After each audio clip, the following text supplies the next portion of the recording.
वंदनीय माझे सद्गुरू हिंदू धर्माचे धर्मगुरू जगद्गुरू नरेंद्राचार्य महाराज यांच्या चरण कमलांना वंदन करून अखंड हिंदुस्थानाचे आराध्यदैवत छत्रपती शिवाजी महाराज यांच्या चरण कमलांना वंदन करून स्वराज्य रक्षणासाठी निधड्या छातीने मृत्यूलाही झुंज देणारे धर्मवीर छत्रपती संभाजी महाराज यांना अभिवादन. आदरणीय व्यासपीठावरील आदरणीय मान्यवर व माझ्या तमाम शिवभक्तांना माझा नमस्कार. ज्या महात्म्याने उभा महाराष्ट्र गर्भातच पाहिला तो महाराष्ट्र उभा करण्यासाठी रात्रंदिवस झुंजत राहिला. या रयतेच्या अंधारी तुने तुझा एक टाच सूर्य ठरला. अरे गर्वार देतो आम्ही त्यांना करणे का देवाची जागा करणे का मराठाचा पोरगा मोगला नाही पुरमुरला ते जागते राजा म्हणजे छत्रपती शिवाजी महाराज. जिजाऊनी जन्म दिला शिवासारख्या भागाला. अरे जिजाऊनी जन्म दिला शिवासारख्या भागाला पण शिवाजीने जन्म दिलाय संभाजी सारखा छावाला. ज्यानं सहन केलंय डोळा फोडणाऱ्या सैला पण जिवंत ठेवलंय भगव्या वादाला ठेवलंय भगव्या वादाला. या आपल्या देशाला जर महासत्ता बनवायचा असेल तर हा देश पहिल्यांदा मनात सत्ता व्हावा लागेल तरच तो प्रत्यक्षात आणता येईल. शिवराय आणि स्वराज्य पहिल्यांदा मावळ्यांच्या मनात उभं केलं आणि मावळ्यांच्या मनातले स्वराज्य मावळ्यांनी प्रत्यक्षात आणलं. श्री शंभो शिवजातस्य मुद्रा गौरी विराजते येदन कस्य विनयलेखो वर्धते कसिनोपरी. मेल्या मळ्यातली प्राण फुकणारी संजीवनी म्हणजे छत्रपती शिवाजी महाराज. बुलंद सह्याद्रीच्या अंगाखांद्यावरती देव मस्तकी धरून अवघा हल्लकल्लोळ करणारं वादळ म्हणजे छत्रपती शिवाजी महाराज. या महाराष्ट्राच्या मुखातून अष्टप्रहार काढणारा महामंत्र म्हणजे छत्रपती शिवाजी महाराज. स्वाभिमानाचा अमृत पिऊन डवराडू फडकणारा भगवा ध्वज म्हणजे छत्रपती शिवाजी महाराज. देव देश आणि धर्माच्या रक्षणासाठी अखंड लढणारी भवानी तलवार म्हणजे छत्रपती शिवाजी महाराज. पराक्रमाच्या वरवर स्वार होऊन मोगली बादशाला तुडवणारा काळ म्हणजे छत्रपती शिवाजी महाराज. या स्वाभिमानाचा अमृत पिऊन डवराडू फडकणारा भगवा ध्वज म्हणजे छत्रपती शिवाजी महाराज. शतकाच्या येण्यातून उठले एक केशरी ज्वाला बादशांच्या हृदयामधून अरुणोदय झाला. शिवप्रभूंची नजर फिरे आणि उमटे मुलक सारा दिशा दिशा भीतीत धावल्या खडकांच्या दारा. हे तुफान स्वातंत्र्याचे हे उडान विमानाचे हे वादळ उग्र विजाचे कावकाचे तट कोसळे चिरा चिरा ठरला 10 दिशांच्या हृदयामधून अरुणोदय झाला. छत्रपती शिवरायांच्या चरणात शास्त्रांग दंडवत घालून त्यांच्या कार्यास नमन करतो. थोर तुमचे उपकार जिजाऊ कर्ज कधी ना पिकणार. थोर तुमचे उपकार जिजाऊ कर्ज कधी ना पिकणार. चंद्र सूर्य असेपर्यंत नाव तुमचे न मिटणार. छत्रपती शिवरायांच्या मनात ज्योत प्रज्वलित करणाऱ्या मासाहेब जिजाऊंना अभिवादन करतो. अरे सण होणार नाही तर स्वराज्याची फरे. अरे सण होणार नाही तर स्वराज्याची फरे. कारण जातीवंत मराठ्यांच्या हृदयामध्ये धडकतात आऊसाहेब. हे जिजा माताने शिवाय देवीला साकडं घातलं. हे शिवाय देवी गोरगरिबांचं राज्यासाठी दिल्लीतांचं राज्यासाठी मराठ्यांचं राज्यासाठी बहुजनांचं राज्यासाठी मला असं एक पुत्र दे. आणि दगडालाही पाजर फुटला वाराही शांत झाला आणि 19 फेब्रुवारी 1630 रोजी शिवनेरीवरती शिवांचा जन्म झाला. अरे पुत्र जिजाऊना झाला पुत्र शाजी राजाना झाला पुत्र नव्हे तर अवघ्या महाराष्ट्राला झाला. अरे किसी के पेट में से सांप पैदा होता था किसी के पेट में से बाप पैदा होता था मगर जिजाऊ ऐसी मत करो जिसके पेट में से बापों का बाप शुभा पैदा हुआ था. मगर जिजाऊ ऐसी मत करो जिसके पेट में से बापों का बाप शुभा पैदा हुआ था. या मातृभूमीचा उद्धार करण्यासाठी एक शिक्षककर्ता जन्माला आला. अरे 5 वर्षाची शिवाने विचारावं आऊसाहेब कुठे आहे माझा घोडा कुठे आहे माझा वाडा कुठे आहे माझं सैन्य. त्याबी राजमाता जिजाऊ म्हणतात शुभा येथे वाडा नाही येथे घोडा नाही येथे सैन्य नाही हे सगळं तुला निर्माण करायचं आहे. बोल माझा राजा करशील का. त्याबी 5 वर्षाचे छत्रपती शिवाजी महाराज म्हणतात हो आऊसाहेब तुमचा आशीर्वाद आणि श्रींची इच्छा असेल तर हे राजवैली काया दगडावरची देश आहे. 5व्या वर्षी हे ज्ञान आहे. आम्ही करता नसतो करता भगवंत आहे. श्रींची इच्छा असेल ते राजवावी श्रींची इच्छा. आज तुमच्या आमच्या घरातील 5 वर्षाचं बालक काय करतंय तुम्हाला ठाऊक आहे. सुमारे 350 वर्षापूर्वी छत्रपती शिवाजी महाराजांनी मातीमध्ये त्यास घडवला. लोक कल्याणकर राजे शिवाय कल्याणकारी छत्रपती स्थापित झाले. शेतकऱ्यांचं कष्टकऱ्यांचं काम करण्याचं राज्य निर्माण झालं आणि मातीसाठी मरणारी आणि मातीसाठी झुंजणारी माणसं या मातीमध्ये निर्माण झाली. छत्रपती शिवाजी महाराजांच्या नावाने गर्जना करणारे लोक अनेक पाहायला मिळतात. जय भवानी म्हटलं की जय शिवाजी म्हणणारे लोक अनेक पाहायला मिळतात. पण त्यांच्या विचारांना हृदयात मुरवणारी माणसं किती आहेत हा चिंतनाचा विषय. अरे शिवाजी नावातच खूप मोठी ताकद आहे. शिवाजी नावाचा उल्लेख शब्द तयार केला की तयार होतो जीव वाशी स्वरसामन माझ्या रक्षणासाठी आयुष्यभर आपल्या जीवाशी खेळत राहिला. आता त्याचं नाव शिवाजी. काही ताकद आहे या नावात. छत्रपती शिवाजी महाविद्यालय कर्मवीर भाऊराव पाटलांनी सुरू केलं. ते विद्यालय चालू राहावं यासाठी कर्मवीर भाऊराव पाटील घरोघरी जाऊन 1-1 रुपया गोळा करत होते. पण एका व्यापाऱ्याला कळलं की कर्मवीर भाऊराव पाटलांनी साताऱ्यामध्ये एक शाळा चालू केली आणि त्यासाठी कर्मवीर भाऊराव पाटील घरोघरी जाऊन 1-1 रुपया गोळा करत होते. त्या व्यापाऱ्यानं त्यांना पत्र लिहिलं आणि सांगितलं गोरगरिबांच्या मुलांना शिक्षावं यासाठी 1 लाख रुपयाचा धनादेश देतोय जेणेकरून तुम्हाला तुमची शाळा चालवता येईल. कर्मवीर भाऊराव पाटलांना आनंद वाटला. जर गोरगरिबांची पोरं शिकणार असतील माझी पोरं शिकणार असतील तर 1 लाख रुपयाचा धनादेश केला काहीच हरकत नाही. कर्मवीर भाऊराव पाटील त्या व्यापाऱ्याकडे गेले आणि तो व्यापारी म्हणाला गोरगरिबांच्या मुलांना शिक्षावं यासाठी आज 1 लाख रुपयाचा धनादेश देतोय. उद्या गरज वाटली तर आणखी देईल पण एक अट आहे. कर्मवीर भाऊराव पाटील म्हणे कोणती अट आहे? तर तो व्यापारी म्हणाला शाळेला दिलेलं शिवाजी म्हणून नाव बदला आणि माझ्या वडिलांचं नाव द्या. हातात आलेला 1 लाख रुपयाचा धनादेश त्या व्यापाऱ्याच्या तोंडावर फेकला आणि ठणकावून सांगितलं अरे माझी पोरं शिकणार असतील गोरगरिबांची पोरं शिकणार असतील तर एक वेळ कर्मवीर भाऊराव पाटील स्वतःच्या वडिलांचं नाव बदलेल पण शाळेला दिलेलं शिवाजी नाव बदलणार नाही. ही शिवाजी नाव बदलणार. अरे छत्रपती शिवाजी महाराजांचा खरा इतिहास आज तुमच्या आमच्या मुलांना सांगता येईल का? पण छत्रपती शिवाजी महाराजांचा इतिहास 5 मार्काला, तुकाराम महाराजांचा अभंग 4 मार्काला, संभाजी महाराजांचा इतिहास 4 मार्काला. मुलांनी सुद्धा इतिहास नुसता मानकांपुरताच अभ्यास नको. याला सांगावं लागेल या महाराष्ट्राचा इतिहास कुणाने केला ना किंवा लुंग्या सुंग्याने नेला नसून अरे या महाराष्ट्राचा इतिहास लिहिलाय कोणाच्या तापांनी शहराच्या तापांनी टाकाच्या गडगडाटानं तलवारच्या खडखडाटानं आणि डोंगरावरच्या हिरव्यापुऱ्या शालियानं आणि संतांच्या अमृतवाणीनं या महाराष्ट्राचा इतिहास लिहिलाय. राजागडावर पोचले सुखानं मरतो म्हणून गुणगिरची पावनगिरी करणारा बाजीप्रभू देशपांडे काय मानेवरती तलवारीचं तीक्ष्ण डोक असताना सुद्धा पचनबंधू ओर गेला नाही म्हणणारा दत्ताजी शिंदे काय आणि मोगलांचा कडकड बंदोबस्त असताना सुद्धा मोगलांच्या काळजाचा थरकाप उडवणारा अरे मोगलांची गोडी पाणी पिताना पाण्यातही दिसणारा संताजी तानाजी काय इतिहास आहे महाराष्ट्राचा. हा इतिहास तुमच्या आमच्या मुलांना सांगता येईल का? या हिंदवी स्वराज्याची निर्मिती झाली जी छत्रपतींच्या युक्तीच्या आणि शक्तीच्या बळावर. अरे पूर्वजांनी काही खस्ता काढल्या काही इतिहास नाही कोणाचा. अरे कोणाची परिस्थिती औसाहेबाला पाहत नव्हती. औसाहेबांनी महादेवला सांगितलं जा राजाला सांग की कोणाला घेतलं पाहिजे. महादेव रामूचं पोरगे कोणाला त्याचं मारले निघाला राजाकडे. राजाला मुजरा केला आणि सांगितलं औसाहेबांनी कोणाला घ्यायला सांगितलं. अरे आपल्या आईने आपल्याकडे काहीतरी मागावं आणि आपण देऊ नये. राजाने सांगितलं चला सैन्याची जमाजम करा कोणाने घेतलं पाहिजे. तानाजीला कळलं की राजा लढाई जाणार. अरे राजा लढाई जाणार आम्ही तर बरबाद फिरून होणार हे आम्हाला शोभत नाही. चला सूर्याची चला शेलार मामा आपण लढाई जाऊ. पोराचं लगीन 2 दिवस राहिला असताना सुद्धा तानाजी मित्र मंडळी लढाई निघाली. बायकोवाडी मिळाली म्हणाली पोराचं लगीन 2 दिवस राहिलंय त्याच्या डोक्यात अक्षरे टाका मग हवं तर जावं की तुमच्या लढाया तुमचं राजकारण रोजच आहे.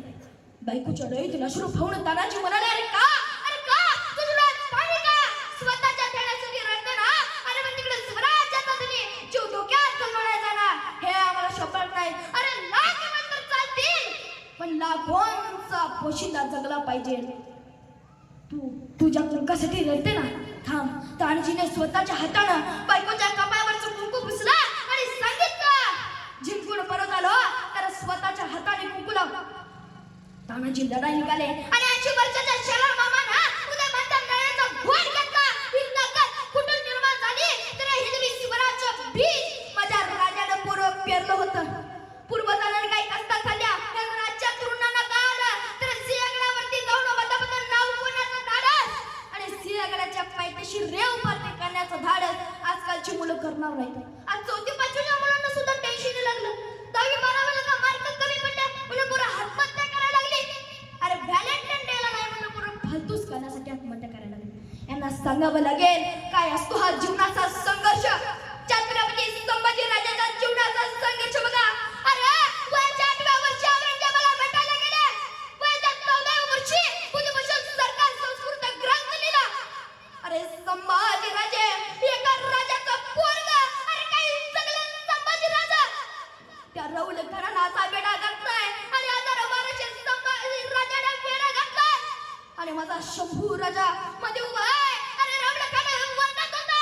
खिच मुस्कित तलवार पण हजार महाराष्ट्रामध्ये एकाच सुद्धा धाडस झाला नाही की छत्रपती संभाजी महाराजांच्या शमशिरीला हात घालावा. शेवटी दिलेर खान म्हणाला अरे तुमच्या मनगटात राग नसेल ना तर ढोराला सकटात आणा आणि वाघाला जसं पिंजऱ्यात पकडावं ना तसं माझ्या संभाजी राजाला पकडलं गेलं आणि त्या औरंगजेबाच्या पुढे उभा केला आणि विचारलं बोल बोल संभा हार किसकी और जीत किसकी. तेव्हा माझा शंभू राजा म्हणाला अरे हार कुणाची जीत कुणाची तुला जर पाण्याची एवढीच कुमकुमी असेल ना तर आधी माझ्या हातातल्या बेड्या काढ सकटात काढ तोड काढ. संभाजी तोंडाने सांगणार नाही कुणाची हार आणि कुणाची जीत तर संभाजीच्या हातातली शमशेर सांगेल कुणाची हार आणि कुणाची जीत. खरे संभाजी राजा कुणाला कळायचं नाही आणि ते काय ना काय फक्त औरंगजेबाला. आणि औरंगजेब काय म्हणतोय सचमुच में छावा था छावा शेर का हमने आपके निकाल दी उसकी लेकिन उसकी आंखें झुकी नहीं हमारे सामने. हमने जबान काट दी उसकी लेकिन उसने जबान से मांगे नहीं रहम के दो लफ्ज. हमने हाथ काट दिए उसके लेकिन उसके हाथ फैलाए नहीं हमारे सामने. हमने पाँव काट दिए उसके लेकिन उसके घुटने झुके नहीं हमारे सामने. सचमुच में छावा था छावा शेर का. अरे औरंगजेब लोहात पाणी आणून जगतोय. कितना खुश नसीब हो शिवा जिसने से औलाद पैदा की. मेरी 4 औलाद है लेकिन सब गधों की फौज. अरे कुणाच्याही पोटी चांगले औलाद जन्माला येत असते मित्रांनो. औरंगजेब लोहात पाणी आणून जगतोय. संभाजी राजासारखं अरे या शंभू राजासारखं एक जरी पोरगा माझ्या पोटी जन्माला नसतं ना तर या 63व्या वर्षी मला महाराष्ट्रात यावं लागलं नसतं. छत्रपती शिवाजी महाराजांचे फोटो डेकावर घेऊन नाचण्याचे दिवस नाहीत महाराष्ट्रात. त्यांचे विचार डोक्यात घाला बोलूल आपल्या जीवनाचा. या रस्त्याला जिजामाताचं नाव त्या रस्त्याला छत्रपती शिवरायांचं नाव नका देऊ आता. तिने सांगितलेल्या रस्त्यावरून चला महापुरुषांना समाधान वाटेल. मोटरसायकल वरती राजे लिहिलं म्हणजे फार उपकार केले असं याचा अर्थ होत नाही. धूळ उडते रे माझ्या राजाच्या अंगावर लक्षात दुसऱ्या. दाढी वाढवली म्हणजे कुणी छत्रपती शिवाजी महाराज होत नाही. चंद्रकोर लावले म्हणजे कुणी छत्रपती शिवाजी महाराज होत नाही. तर त्यासाठी 51 वर्षाच्या आयुष्यातील 35 वर्षाचा काळ घोड्यावर काढायला लागतो. अरे झोपेपेक्षा त्याग जास्त भोगापेक्षा समर्पण जास्त. तेव्हा कुठे छत्रपती शिवाजी महाराज घडतात. छत्रपती शिवाजी महाराज म्हणजे एखादी भूमिका नाही त्याच्यावर साजरी करण्याची अभिनय नाही तो.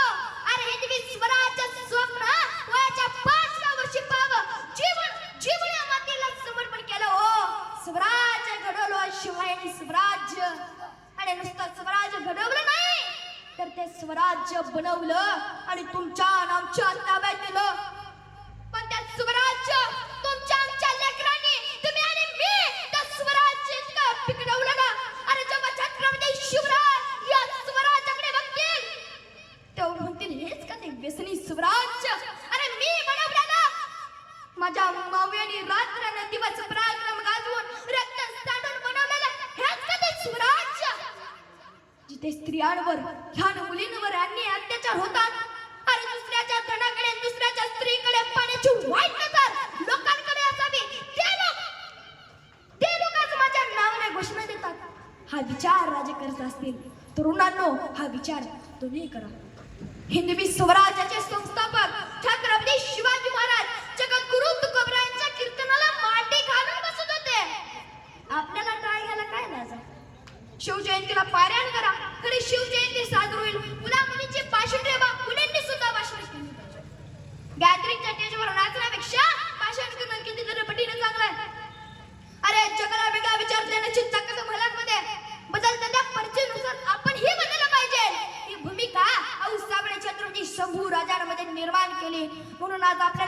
छत्रपती शिवाजी संभाजी राजाचा इतिहास पाहायला मिळेल. आजची तरुण पिढी प्रेझेंटच्या अपडेट आहे. त्यांच्या खोऱ्यापाठीवर ते कोणते संस्कार करायचे याचा आपण गांभीर्याने विचार केला पाहिजे. आदर्श पिढी घडावी, सक्षम पिढी घडावी असं जर वाटत असेल तरी तो संस्कार आपल्या लेकरांमध्ये पेरला पाहिजे. अरे त्या शाहिस्तेखानाची बोट माझ्या राजाने लहान मला छाटली होती आणि तो शाहिस्तेखान काय म्हणतोय, बसले रे मेरी मुले नहीं काटी बल्कि मेरी ताकत की धमाल उतारे. अबे नींद में भी उस शिवा भोसले से मिलना नहीं चाहता. अबे नींद में भी उस शिवा भोसले से मिलना नहीं चाहता. अफजल खानाचा पोता बाहेर काढायला महाराजांना फक्त 2 मिनिटं लागली. पण त्या 2 यशस्वी मिनिटाचं महाराजांनी तब्बल 2 वर्ष अगोदर नियोजन केलं होतं. 2 वर्ष प्रतापगडाच्या पायथ्याशी महाराजांनी शंभेला श्रावण उभा केला आणि बेटीची वेळ ठरवली 12:35 मिनिटानं. आता 12:35 मिनिटानं का? कारण जेव्हा सूर्य माथ्यावर येतो आणि घरानं जर बरं बघायचं म्हटलं तर त्या सूर्याची लग्न किरणं त्या अफजल खानाच्या डोळ्यात दिसावी आणि राजाने जर खाली बघायचं म्हटलं तर त्या सूर्याच्या लख प्रकाशात अफजल खानाची हालचाल दिसावी. इतका अद्भुत नियोजन होतं महाराजांचं. अरे सोबती घेतला जीवा मला. अरे का सैद मंडाशी लढायचं असेल तर हवा फक्त जीवा आणि सैद मंडा शिवाच्या मस्तकावर वार करणार. त्यामुळे आज जीवा मलाच्या दानपट्ट्यानं सैद मंडाच्या वरच्यावर हात उडवला आणि इतिहास कुठला होता जीवा म्हणून वाचला शिवा. या हिंदवी स्वराज्याची निर्मिती झाली ती छत्रपतींच्या युक्तीच्या आणि शक्तीच्या बळावर. 18 पगड जातीच्या मावण्या एकत्र घेऊन या हिंदवी स्वराज्याची मुहूर्त मेर लावली. अरे या हिंदवी स्वराज्यामध्ये छत्रपती शिवरायांसारखा दिसणारा हुबेहूब सर्वदार मावळा म्हणजे शिवा काशीद. छत्रपती शिवरायांनी ज्यावेळेस आपण त्या सिंधुदुर्गनं या पणागडाला वेढा घातला आणि तो वेढा इतका जबरदस्त होता. जिजाऊचा लेक पाण्याचा वाद म्हणजे शिवाजी राजा. अरे त्याच्या मनात आलं या वेड्यातून निष्ठायचं कसं. त्यांच्या डोळ्यासमोर एक मूर्ती उभा राहिली आणि ती मूर्ती म्हणजे शिवा काशीदांची. बघता क्षणी छत्रपती शिवाजी महाराजांनी शिवा काशीदाला दरबारात बोलावण्याचा आदेश दिला. शिवा काशीदाला आदेश मिळतात शिवा काशीद थेट छत्रपतींच्या दरबारात आले. छत्रपती शिवाजी महाराज सिंहासनावर आरूढ होते. छत्रपती शिवाजी महाराज शिवा काशीदला काहीतरी सांगणार तिथपर्यंत शिवा काशीद म्हणाला, बोला बोला राजा, कुठे जायचंय मरायला. बोला राजा बोला, कुठे जायचंय मरायला. त्या छत्रपती शिवरायांच्या डोळ्यातून टपटपकीने पाणी आलं. अरे राजा म्हणाले, वेडा की खोर तू काय ऐकायच्या आताच मरायला तयार झालास. त्यावेळी शिवा काशीद म्हणाले, अरे ज्या क्षणाला हिंदवी स्वराज्यामध्ये सामील झालो ना त्यावेळी एकच स्वप्न या उराशी बाळगलं होतं. जोपर्यंत जिवंत आहे तोपर्यंत शिवरायांसाठी जगणार आणि मरणार तर केवळ या हिंदवी स्वराज्यासाठीच मरणार. शिवरायांनी आपल्या अंगावरची राजवस्त्र शिवा काशीदांच्या अंगावर चढवली आणि बघता क्षणी शिवा काशीद शिवाजी राजाच दिसायला लागला. छत्रपती शिवाजी महाराज शिवा काशीदाच्या तोरावर पणागडाच्या गडातून दुसऱ्या गडावर जिवंत पोहोचले. अरे अरे पोचायला 2 मिनिट उशीर झाला. तेवढ्यात एक मावळा धावत आला. राजा पणागडाचा वेढा सुटला. राजा पणागडाचा वेढा सुटला. पण वेढा सोडवणारा येडाच काही जिवंत राहिला नाही. राजा येडा काही जिवंत राहिला नाही. छत्रपती शिवरायांना कळून चुकलं. अरे म्हणजे शिवा काशीद धारण किती पडला. छत्रपती शिवाजी महाराज तिथून पटकन निघाले आणि म्हणाले, अरे तुमच्यासाठी तो शिवा काशीद मेला असेल पण माझ्यासाठी मात्र शिवाजी भोसले मेलाय. आणि छत्रपती शिवाजी महाराज तिथून पटकन निघाले. छत्रपती शिवाजी महाराज थेट शिवा काशीदांच्या दारात पोहोचले.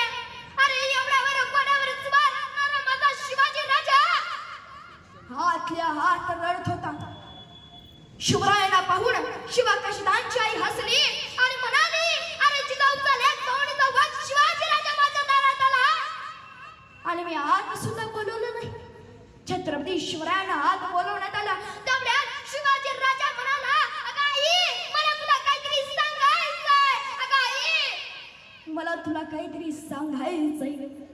त्यावेळी छत्रपती शिवाजी राजा म्हणाले, अगं या पणागणाचा बेडा सोडवायला तुझा शिवा काशीत घेऊन गेला नव्हता का ग? अगं मी एवढे किती उशीर झाला पण विचारलं नाहीस का ग?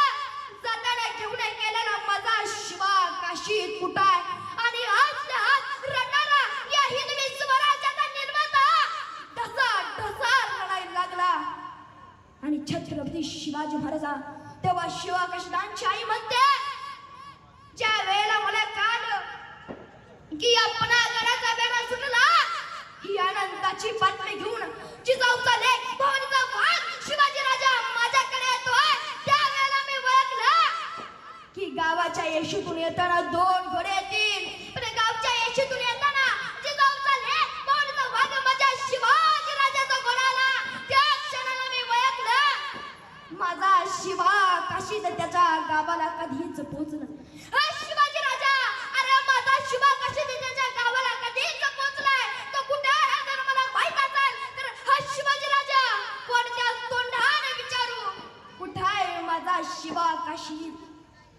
त्यावेळी ढसा ढसा रडणारे छत्रपती शिवाजी महाराज म्हणाले, हा शिवाजी भोसले, हा शिवाजी राजा तुझ्यासाठी आणि हिंदवी स्वराज्याची शिवा काशीत म्हणून जगेल. त्यावेळी शिवा काशीदांची आई रणगाने कडाडली आणि म्हणाली, अरे शिवाजी शिवा काशीत मेलाय. पण मी रडत नाही, तर ती आई जगदंबेच्या चरणी रडते. मला तर अजून 4 शिवा काशीत पोटी जन्माला घातले असते तर 4च्या 4 राजा तुझ्यासाठी आणि हिंदवी स्वराज्यासाठी अर्पून टाकले असते. अरे एक माव्याच्या जोरावर हिंदवी स्वराज्याची भूर मिरवली आणि मग प्रत्येक मावा म्हणू लागला, शूर आम्ही, सरदार आम्हाला, काय कुणाची भीती, आम्हाला काय कुणाची भीती. राजा, खरं सांगू का राजा, आजच नाही तर रोजच तुमची आठवण येते राजा. मनात खूप काही साठवलं, पण बोलणार कुणाशी, सांगणार कुणाला? ठरवलं ते तर तुमच्याशीच बोलायचं राजा. राजा, आज आपल्याला आई पाहिजे, बहीण पाहिजे, बायको पाहिजे, पण मुलगी मात्र नको राजा. राजा, तुमच्या काळात स्त्रियाला 50% आरक्षण नसतं नाही, 100% संरक्षण होतं, पण आमच्या काळात मात्र संरक्षण सगळंच पारदर्शक झाले. राजा, शिवाजी राजा करायचे असतील तर पहिल्यांदा जिजाऊ घडल्या पाहिजे, पण आम्ही आमच्या जिजाऊंचा गर्भातच सुरू करतोय राजा. राजा, सगळं काही बदलून गेला. एकमेकांचे पाय ओढण्यात धन्यता मानणारे आम्ही तुमच्यासारखा बंधुभाव जपायला शिकलोच नाही राजा. राजा, तुमच्या नावाने आमचं रक्त मात्र सळसळतं, पण त्या सळसळत्या रक्तातील अल्कोहोल पाहून आमचं मन मात्र हळहळतं राजा. राजा, तुमचा इतिहास सगळा तोंडपाठ आहे राजा, पण शहाजी राजाची धमक मात्र आम्ही विसरून गेलोय. म्हणून राजा, आज लोकसंख्या कितीही वाढली तरी एकाही घरात माझा शिवराय जन्माला आला नाही. म्हणून राजा, अगदी मनापासून वाटतंय तुम्ही पुन्हा एकदा जन्माला या राजा, तुम्ही पुन्हा एकदा जन्माला या राजा. पण खरं सांगू का राजा, स्वातंत्र्यासाठी सर्वस्वाचे समर्पण केलेली पिढी स्वराज्य पटलावरून हळूहळू विस्तार झाली आणि एका नव्या पिढीचा नवा जोश कसा असेल याकरिता 26 जानेवारीला नवीन राज्यघटना अंमलात आणली. कर्तव्यपूर्तीच्या समाधानाबरोबर सर्वत्र मनात स्वार्थ जगू लागला. भ्रष्टाचार नावाचा नवा शिष्टाचार या देशाचा सर्वत्र पसरला. गोरगरिबांना त्याची मीठ भाकर त्यांच्यापर्यंत पोहोचेना. शिक्षण संस्था, सामाजिक संस्था, वाहन संस्था अशा सर्व क्षेत्रात स्वार्थ आणि भ्रष्टाचार हातात हात घालून वावरतात. अरे जगमातेच्या पूर्वजांनी आपल्या रक्त सांडा आता जिजामाती धर्माच्या आणि रक्ताच्या होणाऱ्या रक्तपातात रोज भिजू लागले. महागाईचा उद्रेक, वाढती बेकारी, भ्रष्टाचारी नेते यामुळे सामाजिक जनता होर पळून गेली. एक वेळ इंग्रजांनी केलेले अत्याचार हत्याकडे बरबडले, कारण ते परकीय होते, पण इथे मात्र स्वकीय देशवासी हत्याकांड करू लागला. बघा कुणी आणि कुणाला कसा जात विचारायचं. अरे कुणाने शेत काढलं त्या कुणाकडे अशा अवस्था देशात झाले. कित्येक जवानांनी स्वातंत्र्य मिळवण्यासाठी आपल्या रक्त सांडलं आणि ते स्वातंत्र्य टिकवण्यासाठी आपल्याला आपल्या देशाला देव म्हणावं लागेल. राष्ट्रसंतांनी सांगितलं गाव हा विश्वाचा नकाशा आहे, कारण गावावरून देशाचे आणि देशावरून जगाचे फरक कळते आणि विश्वाची माझ्या घर हा जगाला मंत्र दिला. पण आमचा युवक मात्र देशाच्या लांब पण स्वतःचं स्वातंत्र्य मोबाईल मध्ये हरवून दिसतं. अनेक उदाहरण असतील, आमचे छत्रपती शिवाजी महाराज असतील, सावरकर असतील, आपल्याला सगळ्याला येतच नाही. अंत आमची 50 वर्षाची काय बोलली. पण त्याआधी एका मुंबईला एका तुरुंगात असताना बायको भेटायला आली. पतिनिष्ठा सांगतो आपल्याला काय त्याग म्हणतात. तुरुंगाच्या आत सईच्या मागे कैद्याच्या वेशातला सकटदारे चुकटीला तिने आपला नवरा पाहिला. सावरकर समोर आले, हसले आणि म्हणाले, माई मला या वेशात ओळखलं नाहीत ना. तुम्ही विचार केला असेल की आपला नवरा परदेशात गेलाय, बॅरिस्टरीचा जगा पाहून येईल, पैसा कमवू, थटात संसार करू. पण खरं सांगू का, काट्या कुट्या जमवायच्या आणि त्यात घरटी बांधायची, पिल्लांची पण बनवायची. याला जर प्रपंच असं म्हणत असतील ना, तर असा प्रपंच जीवना कावळे सुद्धा करतात. जमाजमाव करायची, प्रपंच करायचा, पोरं जन्माला घालायची. याचा जर नाही प्रपंच असेल तर असा प्रपंच जीवना कावळे सुद्धा करतात. पण माई मला माझ्या देशाचा प्रपंच करताला याद देण्याचा म्हणा. अनेक उदाहरण आमचे सावरकर, भगतसिंग, राजगुरू, सुखदेव, अरे 22-23 हे काय फासावर जाण्याचं वय होतं गाव. ते जाऊ दे, इकडे फाशीचा कार्यक्रम जाऊ दे. आणि भगतसिंगाच्या इटाचा आड्या चढतात. त्या म्हणतात मेरा भगत जा रहा है इसलिए मैं नहीं रो रही हूं, मेरा भगत जा रहा है इसलिए मैं नहीं रो रही हूं. तर माझा एकच भगत मी या देशाला देऊ शकले म्हणून मी रडताय. याला म्हणायचं देशनिष्ठा. केवढा मोठा त्यागाचा श्रद्ध आणि त्याग तुम्हाला आम्हाला जमावा म्हणून काय असलं पाहिजे. भक्त म्हणून घेण्याकरिता निष्काम, निश्चयी, विठ्ठली, विश्वास पाहून हे वास अनेकांचे. श्रोते, तुमचं माझं काम काय आहे? 19 फेब्रुवारी झेंडे फडकले, भाषण ऐकलं, मूर्ती स्थापना केली, स्टेटस ठेवले. आम्ही काय करायचं? उद्या परत जायचं. आमच्या लेवलवर आम्ही काय करायचं? आमच्या पाठवर आम्ही काय करायचं? आम्ही काहीतरी देणं लागतो की नाही या मातीचं, या समाजाचं, या राष्ट्राचं? मग काय देता येईल बरं? काय करता येईल बरं आम्हाला? आईच्या गर्भामध्ये जन्म होतो, मातेपासून प्रवास चालू होतो, ते मातेपर्यंत जाऊन पोचतो. माता ते माती असा प्रवास आहे. मग या प्रवासात माझं कर्तव्य काय? माझा प्रपंच मी उत्तम करू शकतो, तो मला करायचंच आहे. जोडून यातून उत्तम व्यवहार, उदास विचारे बेच. पण हे करत असताना मी या मातेला काहीतरी देणं लागतो. मग काय देता येईल? काय करता येईल बरं? काय घडलं बघा, एका जंगलाला वणवा लागला होता, मोठी आग लागली होती, जंगल पेटलं होतं आणि त्या पेटलेल्या जंगलामध्ये एक संन्यासी साधू त्या जंगलामध्ये राहत होता. त्या पळताना त्याला एका झाडाच्या उंच शेंड्यावरती एक पक्षी बसला होता, एक गरुड पक्षी बसला होता. त्या संन्यासाने विचार केला, सगळे पशुपक्षी उडून गेले पण हा पक्षी मात्र इथंच बसलाय म्हणाले. त्याने विचारलं, का रे बाबा, जंगल पेटलंय, तू जा ना म्हणून तुझ्या बगांमध्ये बळ तुडू शकतोस. त्या पक्षाने त्या संन्यासाला काय उत्तर दिलं तेवढं ऐका, त्याचं माझं भाषण संपलं. त्या पक्षाचं उत्तर असं होतं, तो म्हणाला, फल खाए इस पेड़ के. मी या झाडावर राहिलो, इथेच माझा जन्म झाला, इथलीच फळं खाल्ली, इथेच मोठा झालो आणि इथेच घाण केली. फल खाए इस पेड़ के गंदे किए पात, अब यही मेरा फर्ज है, जल जाऊं उसके साथ, जल जाऊं उसके साथ. आता माझं काम आहे काय? इथे मी राहिलो ना, मग यासाठीच काहीतरी करणार. आमचे गुरुजी फार सुंदर सांगतात, हे त्या झाडावरच्या पक्षाला कळलं पण बाकीच्या पक्ष्यांना कधी कळणार? कळलं तर बघा शाब्दिक कोटे, फार काही ओढून सांगत नाही. हे त्या झाडावरच्या पक्षाला कळलं पण बाकीच्या पक्ष्यांना कधी कळणार? अशी निष्ठा, अशी निश्चलता, असा विश्वास तुमच्या माझ्याकडे असेल तर या राज्यामध्ये नवी परिवर्तनाची लाट आल्याशिवाय राहणार. उन्होंने न सदेगी हमारी और अभिमान लिख दिया, उन्होंने न सदेगी हमारी और अभिमान लिख दिया. हमने रोज पूछा उनसे, अरे हमने रोज पूछा उनसे, तो भगवे से प्यार लिख दिया, भगवे से प्यार लिख दिया. कर्जदार रहेंगे हमसे वही तके, कर्जदार रहेंगे हमसे वही तके जिसने दबा में छत्रपति शिवाजी महाराज का नाम लिख दिया, छत्रपति शिवाजी महाराज का नाम लिख दिया. या नराधमाला आई तुळजाभवानीच्या चरणी, आई चंदनेच्या चरणी शेवटची एकच विनंती, या नराधमाला अद्दल घडवण्यासाठी करवडला धार पाहिजे आणि या महाराष्ट्रात